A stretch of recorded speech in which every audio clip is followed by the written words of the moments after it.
जय श्री हरि। वैशाख मास महात्म्य का 16वां अध्याय। इससे पहले के अध्याय में हम जानेंगे कि किस प्रकार एक ब्राह्मण के द्वारा यमराज का अपमान हुआ। आगे की कथा हम सुनते हैं। यह सत्यतापूर्वक कहने लगा कि ब्राह्मण मेरा सर्वनाश हो गया। जिसका पद खंडन हो जाए उसका जीवन ही वृथा है। स्वामी सेवक को जिस कार्य पर नियुक्त करे और वह उस कार्य को न कर सके तथा स्वामी का धन खाता रहे तो वह कांट का कीड़ा बनता है।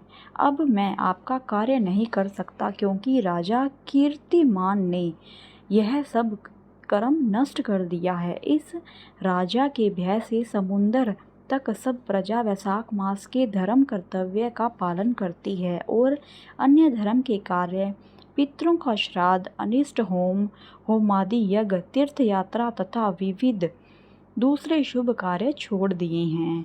योग, सांख्य, प्राणायाम करना, होम, स्वाध्याय सब कुछ छोड़कर अन्य प्रकार पार करके भी वैशाख मास में किए धर्मों के प्रभाव से वैकुंठ को चले जाते हैं। जो कोई शुभ कार्य करता है वही इसका शुभ फल भोगता है, परंतु वैशाख धर्म से उनके सिवाय तीनों कुलों की अर्थात 26 पीढ़ी का वैकुंठ वास हो जाता है। जो गति देवताओं को यज्ञादि करने से भी नहीं मिलती, अनेकों तीर्थों की यात्रा, यम, दमन, तप, व्रत, प्रयाग में मरने में, रण में मरने में, काशी में मरने से नहीं मिलती, वह वैशाख धर्म में सहज ही में मिल जाती है। ऐसा प्रतीत होता है कि वैकुंठ का कोई परिमाण नहीं जो इतने मनुष्य से भी नहीं भरता। अब मेरा कार्य न करने से मैं राजा को अपना शत्रु मानता हूँ, क्योंकि राजा की आज्ञा से सभी मनुष्य वैशाख धर्म का पालन कर वैकुंठ को जाने लग गए। 17वां अध्याय। ब्रह्मा जी कहने लगे कि जो वैशाख धर्म का पालन करता है और उसके गुणों का गान करता है उस पर भगवान प्रसन्न होते हैं। ब्रह्मा जी कहते हैं कि हे यम, उस राजा पर मेरा कोई प्रभाव नहीं, क्योंकि विष्णु के भक्त का अशुभ करने की किसकी समानता है। उनके भक्तों को जारा, मृत्यु, व्याधि का कुछ भी न भय नहीं होता। सेवक को स्वामी ने जिस काम के लिए नियुक्त किया है, जब तक उसमें शक्ति है किए जाएं, और जब कार्य करने की शक्ति न रहे तो स्वामी से निवेदन कर दे, उसी समय वह उत्तीर्ण हो जाता है और उसे कोई दोष स्वामी का कार्य न करने का नहीं लग सकता। अपना कर्तव्य कार्य करने में प्राणियों को कोई दोष नहीं लगता। हे यम, जब तुम इस कार्य के करने में असमर्थ हो तो तुम्हारा दोष क्या है। जब ब्रह्मा जी ने ऐसे कहा तो यम अत्यंत दुखी होकर अक्षुपात करने लगा तथा अत्यंत दीन वाणी से बोला कि हे पितामह, आपकी सेवा से मुझको सब कुछ मिल गया, परंतु अब मुझे अपने काम पर जाने की तब तक इच्छा नहीं जब तक भूमंडल पर यह राजा राज्य करता है। जब तक इस राजा को इस कार्य से मैं चलायमान नहीं कर देता, मुझको विश्राम प्राप्त नहीं हो सकता। आप मेरे इस कार्य को सिद्ध कर दीजिए, तब ही मैं फिर शासन पर कार्य कर सकता हूँ। यम की यह बात सुनकर ब्रह्मा जी सोच में पड़ गए। थोड़ी देर विचार करके ब्रह्मा जब यम को समझाते हुए बोले कि हे यम, इस वैष्णव धर्म में परायण राजा का निग्रह तू नहीं कर सकता, और यदि क्रोधवशात तू नहीं मानता तो चल विष्णु भगवान के पास चलते हैं। जैसी वह आज्ञा करेंगे वैसा ही किया जाएगा। ऐसा कह ब्रह्मा जी यम को साथ लेकर क्षीर सागर में गए और निर्गुण रूप परमेश्वर अद्वितीय पुरुषोत्तम भगवान की सांख्य योग से स्तुति करने लगे। इस प्रकार की स्तुति पर श्री विष्णु भगवान प्रकट हुए और गंभीर वाणी से कहने लगे कि तुम्हारे आने का क्या कारण है। क्या तुम राक्षसों द्वारा सताए गए हो। यम का मुख मलिन और कंधे क्यों झुके हुए दिखाई देते हैं। तब ब्रह्मा जी कहने लगे कि हे प्रभु, राजा कीर्तिमान की आज्ञानुसार उनके शासन में सब मनुष्य वैशाख के धर्मों का पालन करके विष्णु पद को प्राप्त करते चले जा रहे हैं। इस कारण जब सारी यमपुरी खाली हो गई तो यम युद्ध करने के लिए राजा के पास गया और अपना दंड उठाकर राजा को मारने लगा, तो आपके सुदर्शन चक्र ने इसको परास्त कर दिया। अब यह दुखी होकर मेरे पास आया है। अब हे महाप्रभु, आप राजा को दंड देकर यम की रक्षा कीजिए।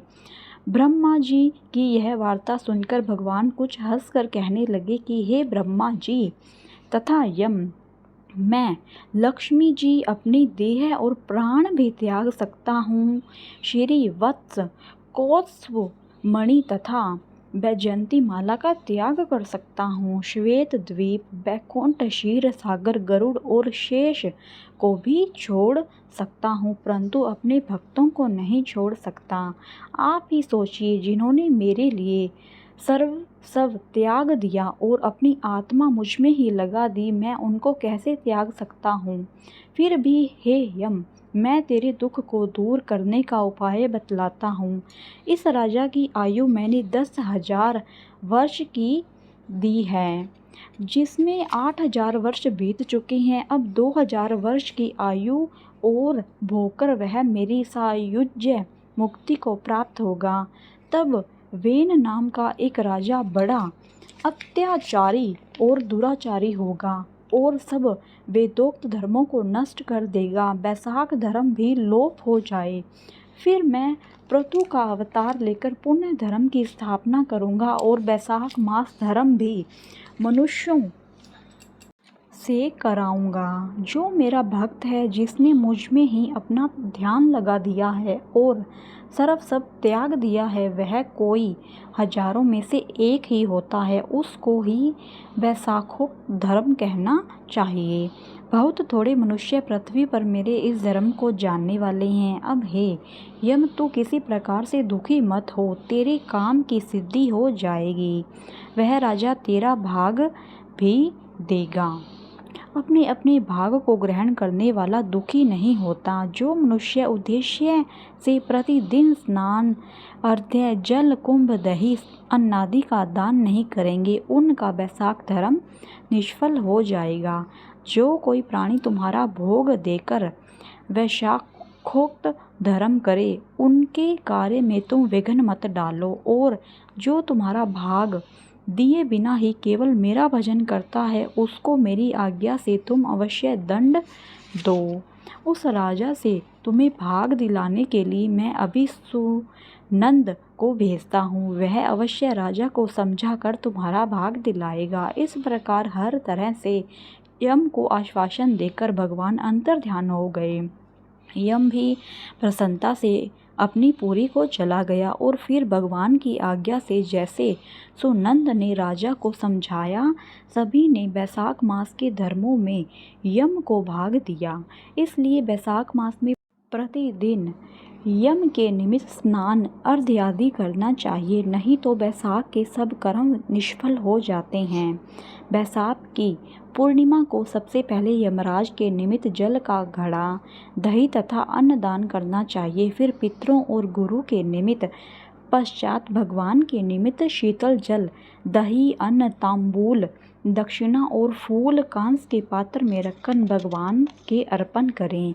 इस प्रकार राजा अपनी आयु को भोग कर अपने पुत्र पौत्रादि समेत बैकुंठ को चला गया। जब वह राजा बैकुंठ को चला गया तो वेन नाम का राजा महापापी और नीच हुआ। उसने सब धर्मों तथा वैशाख के धर्मों को भी लोप कर दिया। धन्यवाद मित्रों, यह कथा यहीं पर समाप्त होती है। अगर आप सभी को यह कथा पसंद आई है तो मेरी वीडियो को लाइक ज़रूर करें और शेयर ज़रूर करें, और प्लीज़ मेरे चैनल को सब्सक्राइब करें।